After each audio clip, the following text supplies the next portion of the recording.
ఈ 3+2 వెనక్కి పోయినాయి.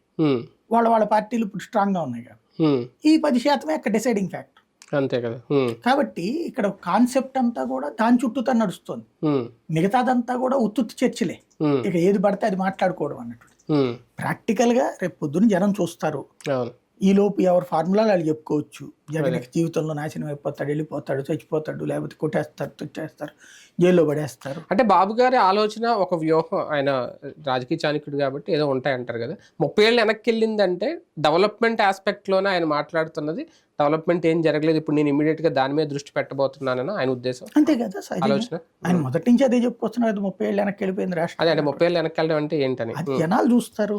30 ఏళ్ళు వెనక్కి డెవలప్మెంట్ అయినా సంక్షేమం కూడా ఉచితాలు ఎక్కువ ఇవ్వడం వల్ల ఇలా అయిపోయింది అట్లా అంటలేదు కదా. 30 ఏళ్ళు వెనక్కి వెళ్ళిందని స్టార్టింగ్ లో అన్నారు అప్పుడు. అదే అనేది 30 ఏళ్ళు వెనక్కి వెళ్ళింది ప్రిపేర్ అవ్వండి. ఫస్ట్ నుంచి కూడా చెప్తుంది అదే.